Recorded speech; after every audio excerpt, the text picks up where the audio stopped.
I'm Lakshit and I bring unique stories of people every day. And today we have Seku joining in. So Seku is the winner of Gates Foundation Initiative and a wonderful woman and doing a lot of activities. Thank you very much for being here again. Thank you for having me, Lakshit. Thank you.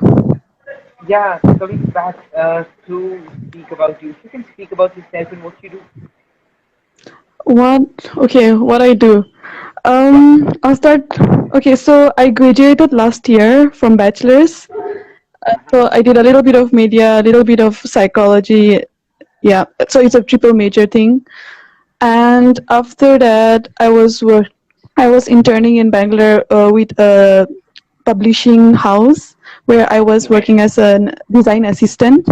And then after that, I came here, and right now I'm currently working on a few projects. They're not like some massive project, but they're just few things that really interest me and things that I really want to work on. One is youth advocacy, which is basically young people coming together and Yeah. advocating for different issues and working on different issues, but mostly learning from each other. And Yeah. the other project is addressing sexual and reproductive health rights of people with disabilities. So that's something that I'm planning to launch soon, but it's still under process. Okay, wonderful. Yeah. So what was you have an amazing page named Young Voices. So what's the story behind it? What's the reason to start it? Our Young Voices is a youth-based community. It's a lot of young people coming together and working, and Yeah, it's something that I'm really proud of. Only because I learn so much every day from all of them, working with them. yeah, So the sole objective is, encouraging young people to get involved in community issues, social issues, because every time we are all so stressed and we keep discussing about issues, oh my gosh, that's yeah, happening, this is happening, but what happens when we actually work towards those issues by making use of the skills that we have, or the yeah, skills that we want to have, basically yeah, brushing those skills. So right now, till we launched on November 25, 2019. So it has only been a few months. Uh, yeah, our our launching campaign was to address gender-based violence in India, particularly addressing marital rape as well. yeah, And after that, we continued that campaign ended in on December 10 in Bangalore, where we yeah, hosted an event to mark Human Rights Day and so forth. And we are working on continuing that campaign. But yeah, and likewise, we have done small things along the way. But right now, one of the major issue that we are addressing is mental health of young people during this crisis. So what we're doing is we're providing mental health portals where we provide free counseling sessions for anybody yeah, who needs it yeah, by certified mental health counselors who have all joined us as volunteers. So we are grateful for that. And another thing is we host certain webinars to address the issues that are coming up these days. For instance, the yeah, first day, our first webinar was on mental health of young people during pandemic, and the yeah. recent webinar happened yesterday, which was Mm-hmm. it was also addressing mental health, but particularly impulsive thoughts that may arise out of this pandemic, out of this lockdown. And another one of the thing that we focused on in our in the recent webinar is taking questions from young people. So Okay. it was less of one person talking, but more of people throwing in their questions and discussing the issues, and all of us trying to and the obviously the mental health consultant helping us, and telling us, how is the best way for us to tackle the issues. Yeah, okay, wonderful. Great job you're doing. I just, yeah, I'm regularly checking on the page, Young Voices. Wonderful things going on. And yeah, great job you guys are doing on the page. Thank you very much for Thank you. I think that description was too long. yeah. Okay, coming back to your thing. So what are you doing right now? How are you making your time? How are you using your time? How are you busy nowadays? The time. So I have been super. I think a lot of people are facing the same right now, like super unmotivated. Like we have all the time in the world, but we're just stuck in our own place. And it is also important that we don't push ourselves. So I am also taking advantage of that and stuff. Like there are many things that I want to do, but it's all super. How do I say? Constrained to my interests right now. So Okay, okay, our young process at one hand is going on, and I'm also working on certain projects with certain individuals, yeah. and another project, the one on reproductive health, that's on hold. Okay, wonderful, wonderful. So yeah, coming to the Gates Foundation initiative, so if you can speak Mm. about how did you get into it and what was the process and everything. Oh, okay. So I started out as a volunteer. I mean, it wasn't that one day I suddenly wake up and then I was so interested in working on reproductive health, but rather it happened by chance, and I'm grateful for that. So I landed Yeah, with an organization that works on reproductive health. So, yeah, I was actually looking for an internship, and then they happened to be looking for one. So I interned with them when I was in first year for my bachelor's. yeah. And after that, I got really interested in the issue. I got really interested with regards to reproductive health, sexual health, also because, I come from a very conservative society where these are the things that was never taught to me, or these were the things that I was taught not to talk about or not to discuss Yeah, about. yeah, And that doesn't mean that just because we're not discussing it, our area or our space is devoid of such issues. So I decided to stay back after the internship and continue as a volunteer. So I'm really yeah. grateful for them, for this organization, because they have really taught me, through the process. There was a lot of learning and unlearning that I did. And it's sexual and reproductive health rights. It's not something that I really know about. It's not even like I studied. I didn't even study science, even with regards to Yeah, biology or whatever. But it's something that yeah. I'm really curious about, and something that I really want to learn. And yeah, it's like no expert knowledge or whatever. It's just every day some new information pops up, and then like I have to keep learning. Okay, yeah, yeah. I can understand. You're an art student and being interested in science. Yeah, yeah. So you worked on sexual reproductive health issues, and why did you pick this? What was the reason you being part of the initiative? What was the thing? Oh wait, oh yeah, you mean the Gates Initiative?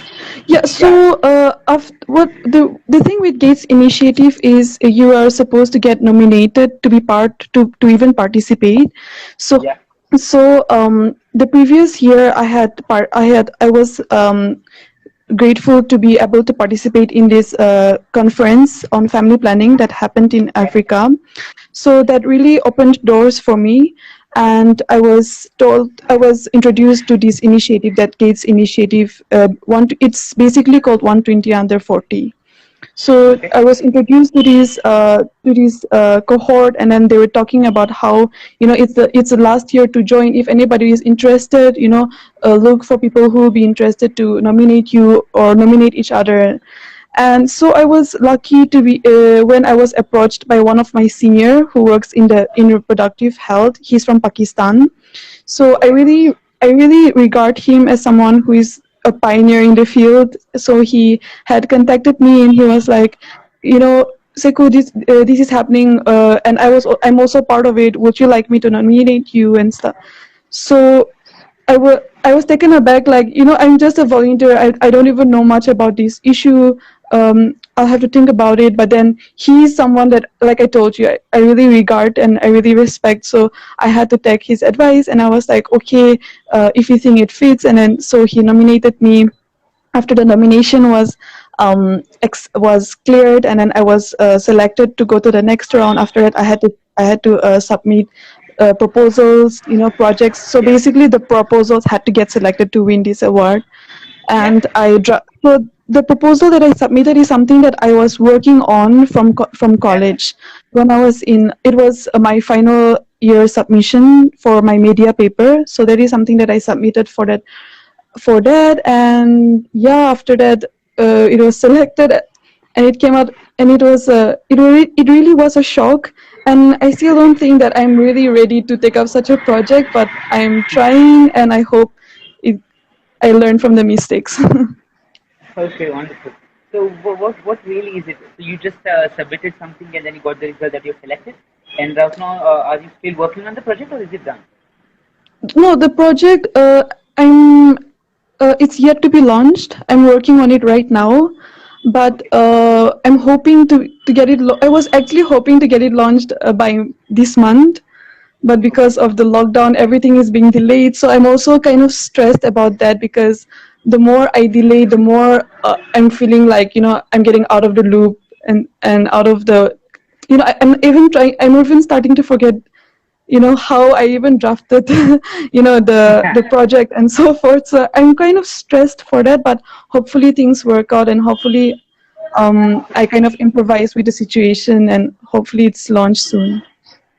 Okay, wonderful. Okay, Yeah. okay, okay. Yeah. So how was the journey? Like how what did you how things worked out and how did you get into being in Africa and speaking about the topic? What was the total journey like? Sorry, I didn't get you. Yeah, like what was the total journey? You being in Africa and speaking about the sexual health problem in India. So what uh, was like the journey and what was the issue you were speaking about? hmm So the event in Africa was an eye opener for me. It was an eye opener for me because, as after you get selected, the thing about this, that conference was, you first have to submit this application, and after it you have to submit a video of you um, giving a speech, and also discussing the issues that that you are concerned about, or basically making a video and telling a story on Yeah. reproductive health. So after that, 90 young people around the world, if I'm not wrong, were selected to as video contest winner to attend the event. So after that, again, the next process is, you get assigned to different roles. So in the process, I was told that there is an opportunity where they were looking for certain writers to write for the conference, and I applied for it because writing is something that I'm also genuinely interested in. So yeah, so after that, I told them that I was interested to write for the conference, and after it, they came back with positive response. Yeah. My role was basically collecting stories from around the world, including India, and Okay. the different countries that I got. The different stories that I got were from Tanzania, were from Nairobi, Kenya, and India. Okay. So what we did was, we collected the stories on reproductive health from around the world, and converted these stories into monologues to be performed. And so I also performed two monologues in the plenary session, and it was Yeah. really meaningful because all the stories were super sensitive, were super grassroots. So it was it was quite an experience. Okay. Wonderful. Wonderful. Yeah. So, studying all the stories and getting into the stories, what was the things you got to know about the sexual reproductive or the family planning all over the world? Like you said, you worked on Tanzania, Kenya, India. So, what were the differences you saw in those stories, and what were the things we as human beings can learn from them? Hmm. One particular I would, no, not one, two things will be. One is unlearn. That's, I think, Okay. when it comes to the way we were taught about sexual and reproductive health, as we reach the point where we really decide to learn, there are a lot of Yeah. things that we have to unlearn. So Yeah. one will be unlearn, and the second will be um don't, think beyond. In the sense, one of the stories I received was about this girl who lives in the streets without a home, Okay. and her only source of income is through sex work. Okay. And she's only 14 years old, and she goes to buy contraception. And as she goes to buy contraception, the person in the pharmacy denies her, and the stigma, you're too young, or why would Yeah, you want contraceptives? Like, even in India, for you, even at the age of 25 or 26, it takes guts for you to even go to buy condoms yeah, so yeah, yeah, so that was the story, that was the thing. And then in the end, the person in the pharmacy finally gives her the condoms, and the only reason why she needed the contraceptives was she has had friends who got pregnant when they were as young as 15 to 16. And yeah, when they can't even afford themselves, how can they afford to have a child? So yeah. I think at the end of the day, to discuss reproductive health, be it any parts of the world, if you are from a conservative society, is unlearn, learn, and also always give room to for people to say their side of the story, because we have this thing where you know oh my gosh, she's pregnant, or oh my gosh, she did that. So you know as long as there is room for those kind of judgments, you yourself are putting yourself in a position. I don't know if Okay. yeah. Yeah, yeah, yeah, yeah. I get, understand that. And what are your thoughts when you got to know these stories? How were you feeling for hearing these stories and getting to know about these Mhm. stories? um okay, one particular story that really caught my attention was, I think it was from Tanzania, about these little girls telling about these very innocent stories about how uh, when they reached their puberty, their body started changing and so forth. Yeah, So even in our culture, we have the habit of taking bath outside, under the sun. So this yeah, particular girl is simply saying, why is it that one day I'm allowed to take bath under the sun, and one day I'm suddenly asked not to take bath under the sun? So yeah, the idea of objectifying a woman's body does not just happen like this. It is taught. So there is something that I also learned from myself, and then I began thinking, oh wait, where do we learn the idea of sexualizing a body or objectifying a yeah, body? yeah, That yeah. was something that was something that was really triggering. Okay, wonderful. Yeah, that's interesting. Yeah, wonderful. So coming to the feminism thing, are you feminist or like how do you define yourself in helping women? How do I, sorry? Like how do you define yourself in helping women in their careers, in their getting them opportunities or other things? Oh, I wouldn't say. I don't know how to. I haven't done much, to be honest. Um, but then, how do I say? When it comes to women, uh, one issue that I really like to address, or I really feel that important to address, will be, the idea of safe space. Okay. That's something. Yeah. So as long as we are not safe, or as long as we don't feel safe, uh, we cannot discuss human rights. That's something that I sternly believe in. The idea that safety is a universal right. So Yeah. I wouldn't. I haven't done anything, to help a woman do something, or anything. But then, what I hope that all of us contribute to is in creating a more safe society for anyone, for any gender.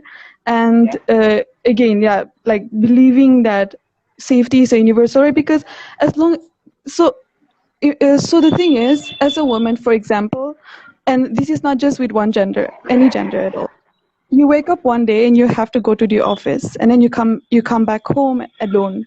So all through your way to the office to coming back home in the night after your work is done, you're worried about a lot of things, and Yeah. at least 40% you're worried about your safety. So as Yeah. long as you're putting 40% of your energy in making sure that you are safe, then you're not even given the opportunity to be 100% productive, or to be productive in your own sense, because you're already wasting that much amount of time in trying to be Yeah. safe. Yep. Yeah. We have these two different words, equalist and feminist. So how would you say these words are same? How would, as per you, these are same? How would you tell that? I really believe that feminism is equalism, only because feminism at the end of the day is about equality. Yeah. It's not one gender over the other, but as long as there is inequality in either side Yeah. in any way, then Yeah. then feminism has to exist in order to for us to overcome uh, Okay. such inequality. But then I really don't think that there is a difference between equality feminism. Okay. Wonderful. Yeah. So last question I have, if you want to give, okay, so I have just last two questions for you. One is like, yeah. So what are the projects you're going, like you already mentioned? What are your upcoming plans with regards to the family planning? And how would you keep it in a different way in front of all the, what do you say, in front of people, like in front of the youth or in front of aged people or anything? Huh. Right now, with regards to reproductive health, my focus is people with disabilities because Okay. I have one specific project that's addressing that particular issue alone. Because what I have realized is, and also as all of us have must have noticed or do notice, is that the way we think that people with disabilities, Yeah. they don't have any sexual needs, um, Yeah. or they do not deserve any reproductive rights, which is so wrong, because Yeah. there are also certain propositions claiming that people with disabilities are also asexual, which is also completely uh, you Oh, know trash. So oh I yeah. think so I think at the end of the day, when we are discussing reproductive health, as important as it is, we also have to be conscious enough that whatever the work we are doing is inclusive in nature, be it with regards to abilities, with regards to gender, with regards to race, with regards to culture, and so forth. So we cannot, for example, um, bring a project that was successful in the US here in India or here in Nagaland, because it's Yeah. completely different. Because whatever the Yeah. project that you're doing, the design should be inclusive of the culture and so forth. Doesn't mean that Yeah. you're bringing something so you forget about all the culture that existed initially. So that's one of Yeah. the Yeah. challenge that I face myself, because one side I'm proclaiming that I want to work on inclusivity, and then on the other side, I'm also learning, okay, how do I do this? So Yeah. I don't have a set statement to say, but I think the best way to say this will be you know to work on learning more about creating an inclusive societies. Okay. So Yeah. last question, what would be a special message to anyone who's watching or the youth or whatever you want to give over here? Um, One thing that I would like to mention is how right now me and my friends and colleagues have all been discussing about how the mental health is kind of messed up because of the lockdown, Yeah. because of the pandemic. And Yeah. I was talking to our counselor the other day, and she was mentioning about how she has been receiving a lot of cases of domestic violence. Most of the clients, our portal did not start out as something to address domestic violence, but most of the clients that we have receiving are victims of domestic violence. So, Okay. reach out, get help. There are people even in these trying times who are still helping such victims, such who are still listening to your stories. So, and if you feel like that someone is a victim, or someone is going through a similar situation, or someone's mental health you feel is not right, is in a bad state, then please refer them to get professional help. There are people who are working. So this is something that's a concern right now. Domestic violence and mental health. So it'll be really good if we're all conscious of this issue and work in our own means. Okay, so thank you very much for a Mm. wonderful session. So if anybody wants to recheck the conversation, you can check my HQ video. So yeah, Seku, thank you for being here. We were looking Thank you forward so for this much, Lakshit. conversation. Yeah, we were looking forward for this conversation a lot of days back, months back I should say, Months and this back, months is back. That's my bad. yeah, I kept yeah, I kept disappearing. yeah, yeah. That's human nature to disappear. So yeah, thank you very much for being here. Thank you for a wonderful session on your planning initiative on feminism and a lot of different kind of. Thank you very much, and wish you a great Thank you so rest of much, the day. So thank you Lakshit. very much. Thank you so Thank you. much. Bye Thank bye. you.